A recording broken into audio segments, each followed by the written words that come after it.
everyone, Achika here, and it is time to finally announce the winners of Base Off Days of Summer, and you guys definitely brought it, as you always do, but man, this time around it was 14 entries that I had to go through, and not only that, but all of them were absolutely fantastic, and I'm not being facetious in any way about that or fluffing that up at all. Like, it is definitely, I took something away from each and every single one of the bases that I had never thought of to do as a decorator, be it a scene or a combo of items or a way something's used or thinking about something differently.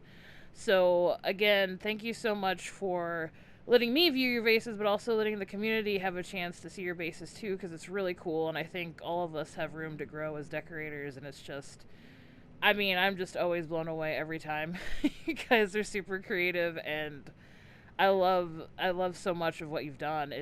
And all of them were vastly different in different ways, and it that's what made judging it's so tiring and so difficult. It's literally Thursday night now, going on Friday morning.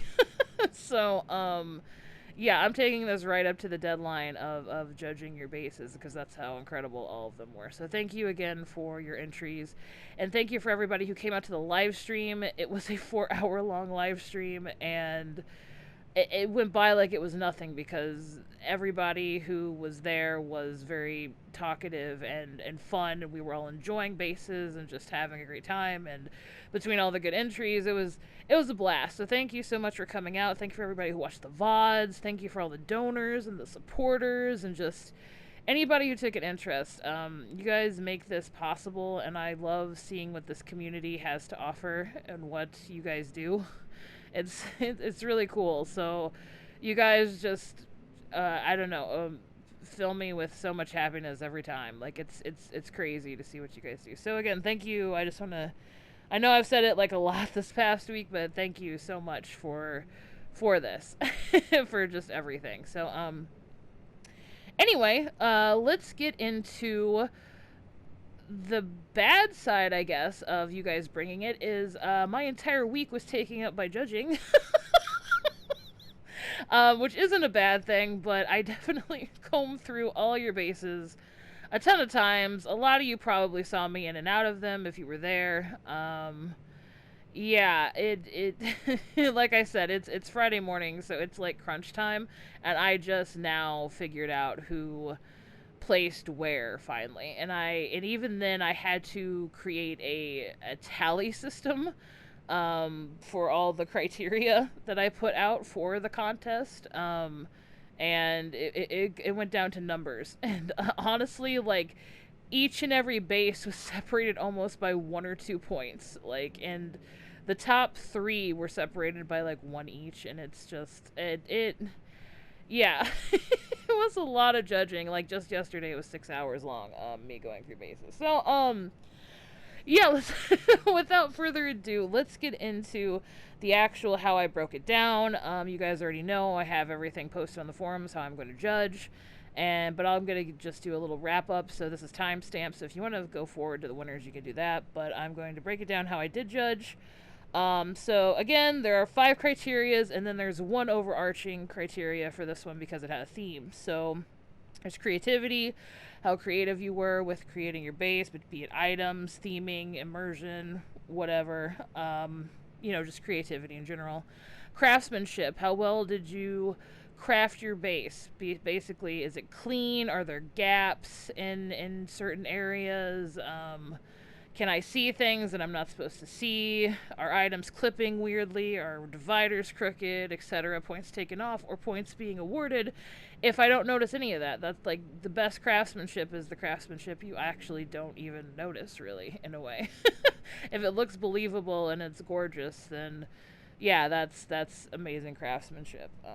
And logic is the next one. How believable is your base? Like, again, the example I say is the bathroom, like, in the bedroom or something like that, or is your bathroom in your front lawn? Like, accessibility, like, just how logical placement is. Does everything flow from one room to another without it being disjointed and having this weird, Like, why is this there? So that's what logic is. Narration. What story did you tell, and how well did you tell it? I know we all have stories in our bases, but narration is really how well did I pick up on that story, or how did the viewer pick up on that story, and how well is it told, and how creative is the narrative as well. Aesthetics is just design, basically. So if you have a more design heavy base, or it's more like a feng shui, decorative, patterned base, how well was that executed? And again, if you didn't have that in your base, it was just like a baseline score, basically, or how well, how your designs and how the flow of your base went, is what aesthetics is. And then here is the extra tally point that's not in the actual parameters, but it is the rule of this contest. So last time diving in, there were no rules because it was just use a dive base. That's a 10 across the board for everybody. But this is Days of Summer, and I specifically said in both my video and on the forums, I want you to tell me the story of your character's summer. So I will get into that as I'm judging, but basically what that means is I want to know how well you incorporated summer into telling me a narrative-driven story. I did say in my video you didn't have to do a narrative, but it is at its core what kind of story you told with the summer theming. And that's really what separated the last few bases from the other ones. Yeah, we'll get into that right now, actually, because we will talk about third place. Third place was tied in the numbers game. And like it was basically last time between the two entries and diving in. I don't know why third place is such. I mean, honestly, all of the bases were like the top 8. Where I didn't even have a top 3 until this afternoon. Or a top like 5 even. Like it was all very, very close, like I said before. But for third place, 2 entries were tied with the grading rubric, and those two were Unlearned Summer Island and Catmundo and Drew Prince's Carnival. And they were tied for very different reasons. So Unlearned has a beautiful summer base that is meticulous. It was high in craftsmanship and aesthetics, very design driven. The craftsmanship is beyond, what everything was in its place. Some of those bridges with the boards, there was no overlap whatsoever for the glitching. They were perfectly straight, perfectly constructed. Like everything in there was meticulous, and it was absolutely a beautiful, fantastic base, with also a lot of good creativity in it. Now with Drew's and Kat's base, their carnival, there were so many areas that were absolutely like I never would have thought to make these items. I just got done making Molotov's base 2 Tragic Kingdom. It is not easy to make a bunch of carnival games, and to see that turret game that they put up there with the phoenix cannons and the lantern symbols was absolutely incredible, because I was racking my brain trying to think of how to do something like that. I couldn't come up with it, and to see it there, it was like, whoa, that is amazing. And on top of that, it's interactive, because you could grab the powder and throw it at the symbols, and I did that in my spare time, like when I was going through the bases, and it was extremely fun. And then all the carousels, and the way the roller coaster cascaded down the stairs into like a haunted mansion type ride, and it was just super creative and just over the top with just fun, and it was all on brand in theme. It was all carnival based, and it was very, very cool. So yeah, it was also very cohesive narratively. Like I understood like how the progression of the base went too, which I really appreciated a lot. So when it got down to it, I edged out one over the other, because I felt like it coincided with the Days of Summer theme just a little bit better. So for third place, it is Unlearn's Summer Island. So good job, Unlearned. It was really great. I really super love the Sharknado Sharknado incident in the basement that's happening. I love the Spindrift station in the bottom too, where you're going in underwater with the Spindrift soups. That was fantastic. I really enjoyed the shark ride with the bridges too at the very end, and the coconuts for the palm trees were really nice. And like I said, it was a really great design base overall. So congrats to Unlearn for taking third place for the contest. Now we are going to get into first and second place. In second place, we have Pentagram 123's Hawaii, and Penta's base is absolutely incredible. The craft, like I said, it's like Unlearned and Penta have a really good way of using aesthetics and design and repetition to transform a base immersively. And Penta's was just it was near flawless in that execution. The volcano lava flow in the big room in the Atlantia theme was amazing. She had a waterfall. If you looked up, it looked like it was like atmospheric perspective almost, like the waterfall was in the background for a focal point, which was really incredible. I'll show you guys in the video tour because I don't think I did that as well. She also did what Rill did with his crypt last time, and she incorporated sound into the little room. I didn't hear it on stream, but I definitely heard it when I was going back through. She hid grills behind her waterfalls to make it sound like dripping rain, and it was really great. Like it was super fantastic. It's a fantastic base. I really like the use of items. Like I said, the fence with the stack stone walls was really fantastic. And the bridge, the bottom bridge too. I know I keep going back to bridges, but there's so when people make a good bridge, it's like, man, that's good. It's really great. The waterfalls, especially like in the bottom part with the Atlantean statues hidden with the asphalt chunks, was really smart. And I really like the waterfall runoff too from upstairs. If you looked where the water was seeping down, there were waterfalls leading into the cascades on the second floor, and then those bled down into the third floors too, as well, like right underneath it. So it's really well constructed. It was just really smart with how it was constructed. The craftsmanship was fantastic, and it's just a very beautiful base overall, and it definitely fit the summer theme, being a Hawaiian tropical spot. So thank you so much, Penta, for your base, and thank you for taking second place for Days of Summer. So now you guys are probably wondering who took the number one spot, and I cannot state this enough, but this base gave me exactly what Days of Summer was supposed to be about, and it did so in the most creative way. And it gave me the best narrative story, to where I didn't need anything else. The only thing I got from this person was their base name and their name, pretty much.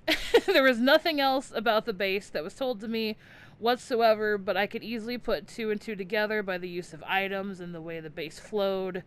And it was so creative. There were so many things that were awesome, and it filled me with like a childlike wonderment, which it was supposed to do, because the name of the base is Fairy Tale Land, and it is by Optimus Frank. The way this base was set out was amazing. It was basically an anthology, like a children's, like an Aesop Fables tale. So you have your first story with the Dead Island theme. It's basically like a tongue-in-cheek comedy of, the average summer beach party that you would tell. You know what I mean? It's the story of a summer beach party gone absolutely wrong, where the zombies are cooking up all of the patrons of this beach and just taking control of it, basically. Like it's Dead Island, basically, is what somebody said in chat. I couldn't remember who said it. But yeah, it's very on par with that. And then it has a very clear transition into a different story, which takes place in the forest, and it's all these wolves cornering these heroes that are. It's very well made. It's like a little battle scene of the heroes being trapped by these wolves and these animals, all attacking them in their campground, and all of them are defending themselves. And there's even like they use the smoke vent behind one of the statues to make it look like a smoke bomb. It was Green Arrow specifically, so he has like the smoke bomb arrow kind of thing to try and defend himself. It was so cool. And then you realize once you get there that you go upstairs and it's Mixie leading these animals to revolt to protect his gold because the heroes are either after it or getting too close to it. And it's so cool. And then probably my favorite part in this base was the use of the rowboat and the way it descended into the Atlanteans fighting over the gold in the bottom part of this base. It is probably one of the things I will take away as a decorator. I think it made me think of narrative-driven story plots. It changed my perspective on how to narrate. It was basically, if you haven't seen the stream, I would highly suggest you go see it. I will even try to timestamp it right now if you can go look at what I'm talking about. But the rowboats, there was one at the top base of the basement stairs, and there was still plants around it, right? And then you go down further, and the plants start to go away, and then seaweed, it starts to go up. Like, so you get a bit of bubbles there. And then at the very bottom of the stairs, you have the rowboat again with a bunch of bubbles, and then you're completely underwater, and it's just to mimic that sinking Succession, like, going down, like, the stairs like that is just, it's so next level, guys. Like, it is exactly what I wanted in this contest. It's yeah, and then the eye that's in every scene is basically like the narrator, like the end cap and the beginning of each story, which I think is really cool. I don't know, it just gave me an amazing stories, like Aesop's Fable, like 3 separate incidents, but all of them dealing with different aspects of summer. And I just thought it was really, really neat. It was just beyond creative, and it was just it was fantastic. So that is why for Days of Summer, Optimus Frank's Fairy Tale Land is the grand prize winner. So thank you again to everybody who participated. I will be handing out the prizes this week and all the goodies as well, so be looking by your mailbox for that. I'm hoping to get started tomorrow. But yeah, it could take me as long as a week to get everything out to you. If there's something like you have to choose what you want, I don't think there is one for this contest to choose, but I'll probably just send you, if there is something, I looked over all of them, but I don't think there is, but if there is, I'll probably send you mail first to see what piece of furniture you'd like. Other than that, everything will be sent out as it was. So again, thank you so much to all our contestants. You guys were absolutely fabulous. I adored all your entries, and I cannot wait for the next one, which is going to be coming out on Monday, not next Friday, because it's a very special kind of base-off. It's only a month long. It's a very quick one, but I promise there's plenty of time to do what the challenge is. It'll be a very fun a very fun reverie or nostalgia challenge. That's all I'm gonna give you. So look out for that on Monday. And tomorrow I got another great video lined up for you guys. I already filmed it. So that'll be there, and then I'll probably start on base-off showcases next Wednesday. So I'll probably start with first, second, and third, and then go from there. So yeah, I think that's it for now. Again, thank you so much to all the contestants and just everybody who was involved in base-off. You guys are absolutely incredible, and I can't wait to see what you guys do in the next one. So until then, I will catch you guys on Monday, and yeah, happy decorating, and you guys have a great weekend coming up. So yeah, take care, everybody.